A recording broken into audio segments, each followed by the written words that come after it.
fé. Como renovar a sua mente? Olá, meus irmãos. Livro de Hebreus, capítulo 11, versículo 3, nos diz o seguinte: pela fé entendemos que o mundo foi criado pela palavra de Deus. E esse texto nos leva a refletir como a fé, ela precisa de um contexto de entendimento que envolva a natureza do reino. E nesse sentido, quando nós temos o entendimento e temos a expectativa da intervenção de Deus, nós temos duas ações no mundo espiritual que nos dão esperança, que nos abrem um caminho, que nos trazem um contexto de avanço sobre esta terra. E nesse sentido que muitas vezes se torna difícil o entendimento de como é importante esse contexto onde a fé ela é gerada pela palavra de Deus. Nós vemos que o centurião, ele entendeu a natureza do reino. E o Senhor chamou a isso entendimento. Ele entendeu que o reino funcionava desse jeito e ele abriu um caminho nas suas margens para que um milagre acontecesse. E se nós vamos para o Velho Testamento, nós vemos que o Senhor se manifesta a Moisés dizendo: eu apareci aos patriarcas. Eu sou Deus de Abraão, Isaque e de Jacó. Um Deus que intervém. Ele disse: eu intervi nesses patriarcas e eles entenderam. E em seguida, o Senhor no capítulo 6, versículo 3, diz que ele nunca tinha se manifestado a Israel pela sua natureza, pelo seu nome.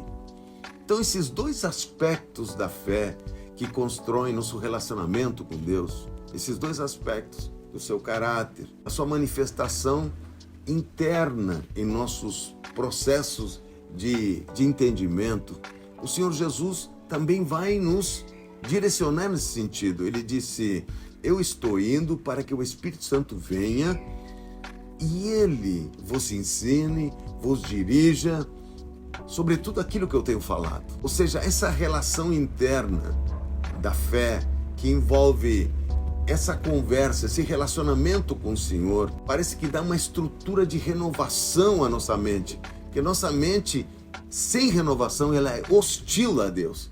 Ela tem uma hostilidade com o próprio Deus. Somente a mente renovada consegue entender o que Deus pensa. Nós temos um desafio a renovar a nossa mente. Nós temos um desafio a entender o que Deus pensa neste tempo. Esse é o grande desafio.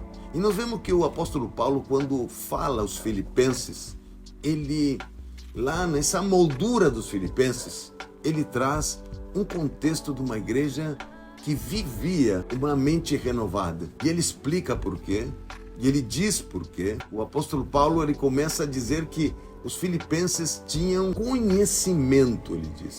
Ele diz: eu oro para que vocês tenham, que o amor que vocês estão manifestando em Filipos, ele se manifeste em mais conhecimento e maior percepção. Nessas duas coisas, ele está exemplificando uma mente renovada, uma mente que tem um desejo de conhecer mais a cada dia e que envolve dois aspectos. Envolve aquilo que nos falamos no início.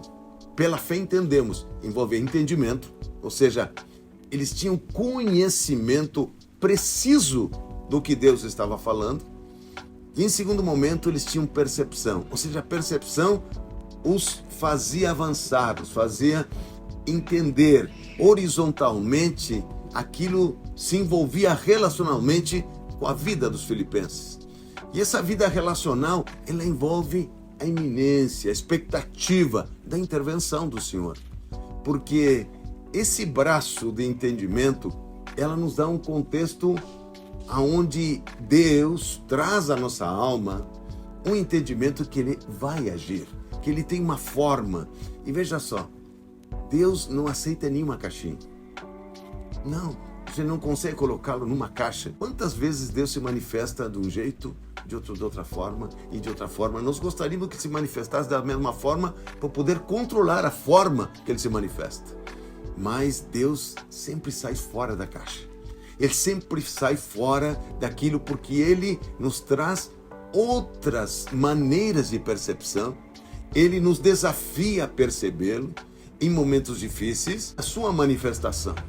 E nós vemos que em Filipenses ele diz o seguinte, de uma forma muito clara. Os filipenses estavam com conhecimento e tinham percepção, ou seja, onde eles conseguiam avançar no meio das tribulações, das situações e entender o que Deus estava falando, pleitear o que Deus estava, naquele momento, podia fazer, seus limites e a ação sobrenatural do Senhor.